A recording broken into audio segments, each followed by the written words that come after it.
കഴിഞ്ഞ 2 ദിവസമായിട്ട് ന്യൂസിലൊക്കെ നിറഞ്ഞു നിൽക്കുന്ന ഒരു വൈറസാണ് ഹ്യൂമൻ മെറ്റാന്യൂമോ വൈറസ് അഥവാ HMPV വൈറസ്. ഇത് 2001 ആദ്യമായിട്ട് ഡിസ്കവർ ചെയ്യുന്നത്. ഒരു റെസ്പിറേറ്ററി വൈറസ് ആണ്, അതായത് നമ്മുടെ ശ്വാസകോശത്തെയാണ് ബാധിക്കുന്നത്.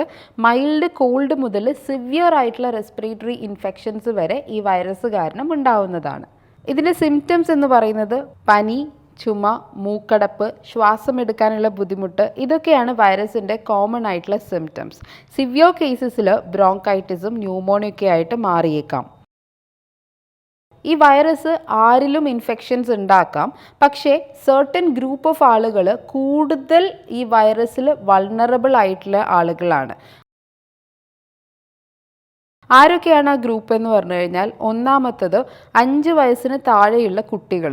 കാരണം ഈ കുട്ടികളുടെ ഇമ്മ്യൂൺ സിസ്റ്റം ഒരു ഡെവലപ്പിംഗ് സ്റ്റേജിലായിരിക്കും, അതുകൊണ്ട് തന്നെ പെട്ടെന്ന് വൈറസ് അറ്റാക്ക് ഉണ്ടാവുന്നതാണ്. രണ്ടാമത്തത് അഡൾട്ട്സ് ആണ്, അതായത് 65 വയസ്സിന് മുകളിലുള്ള ആളുകൾ.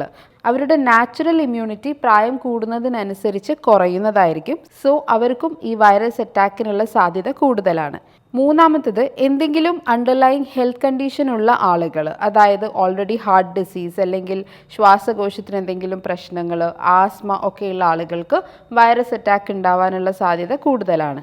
നാലാമത്തെ കാറ്റഗറി ഇമ്മ്യൂണോ കോംപ്രമൈസ്ഡ് ഇൻഡിവിജ്വൽസ് ആണ്, അതായത് കീമോതെറാപ്പിയൊക്കെ ചെയ്യുന്ന ആളുകൾ അല്ലെങ്കിൽ ഒരു ഓർഗൻ ട്രാൻസ്പ്ലാന്റേഷൻ കഴിഞ്ഞ ആളുകളൊക്കെയാണ് ഇതിൽ കൂടുതൽ വൾണറബിൾ ആയിട്ടുള്ള ഗ്രൂപ്പ്. മോസ്റ്റ് കേസസിൽ ഈ ഇൻഫെക്ഷൻസ് മൈൽഡ് ആയിരിക്കും, ഇതിനൊരു സ്പെസിഫിക് ട്രീറ്റ്മെൻറ്റ് ആവശ്യമില്ല. എന്നാൽ സിവിയർ കേസസ് ആണെങ്കിൽ മെഡിക്കൽ ഇൻ്റർവെൻഷൻ ആവശ്യമുണ്ട്. ഇവിടെ ഓക്സിജൻ തെറാപ്പിയൊക്കെയാണ് കൊടുക്കാറ്. ഇത് ഡയഗ്നോസ് ചെയ്യാൻ ലാബ് ടെസ്റ്റുകളുണ്ട്, like PCR or blood test. നിലവിൽ ഇതിനൊരു ആൻറ്റിവൈറൽ ട്രീറ്റ്മെൻറ്റോ വാക്സിനോ അവൈലബിൾ അല്ല. നമുക്ക് ചെയ്യാൻ പറ്റുന്ന കാര്യം, ഒന്ന് പ്രോപ്പറായിട്ട് വെള്ളം കുടിക്കുക, stay hydrated. Secondly proper rest എടുക്കുക. ആൻഡ് തേർഡ് തിങ് ഇസ് ഈ സിംറ്റംസ് മാറാനുള്ള മെഡിക്കേഷൻസ് എടുക്കുക, മരുന്നുകൾ കഴിക്കാം. പ്രിവെൻറ്റ് ചെയ്യാൻ നമ്മൾ ആദ്യം ശ്രദ്ധിക്കേണ്ട കാര്യം ഗുഡ് ഹാൻഡ് ഹൈജീൻ ആണ്, അതായത് 20 സെക്കൻഡ്സ് സോപ്പും വെള്ളവും ഉപയോഗിച്ച് കൈ കഴുകാൻ ശ്രദ്ധിക്കുക.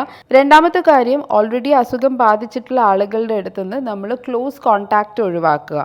എസ്പെഷ്യലി അവർക്കൊരു ചുമ അല്ലെങ്കിൽ തുമ്മലൊക്കെ ഉണ്ടെങ്കിൽ അവരിൽ നിന്നും ക്ലോസ് ആയിട്ടുള്ള കോൺടാക്റ്റ് ഒഴിവാക്കുക. മൂന്നാമത്തെ കാര്യം, നമ്മൾ ഉപയോഗിക്കുന്ന ഫോണ് അല്ലെങ്കിൽ ഡോറിൻ്റെ നോബൊക്കെ, അതായത് ഫ്രീക്വൻ്റ്ലി നമ്മൾ ടച്ച് ചെയ്യുന്ന ഓബ്ജക്ട്സിനെ ഡിസ്ഇൻഫെക്റ്റ് ചെയ്തുകൊണ്ടേയിരിക്കുക.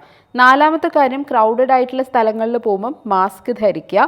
അഞ്ചാമത്തെ കാര്യം, നമ്മൾക്ക് വയ്യ എന്നുണ്ടെങ്കിൽ വീട്ടിൽ തന്നെ ഇരിക്കുക, സോ ദാറ്റ് ഇത് മറ്റുള്ളവരിലേക്ക് സ്പ്രെഡ് ആവാനുള്ള ചാൻസ് കുറവായിരിക്കും. So remember, staying informed is the best defence. എങ്ങനെയാണ് ഈ വൈറസ് സ്പ്രെഡ് ആവുന്നത്, എന്തൊക്കെയാണ് ഇതിൻ്റെ സിംറ്റംസ്, എങ്ങനെയൊക്കെ നമുക്ക് പ്രിവെൻറ്റീവ് മെഷേഴ്സ് എടുക്കാം എന്നൊക്കെ മനസ്സിലാക്കി കഴിഞ്ഞാൽ നമുക്ക് നമ്മളെയും നമ്മുടെ ചുറ്റിലുള്ള ആളുകളെയും വൈറസിൽ നിന്നും പ്രൊട്ടക്റ്റ് ചെയ്യാൻ സാധിക്കും. So take care, and for more health related videos, subscribe our channel.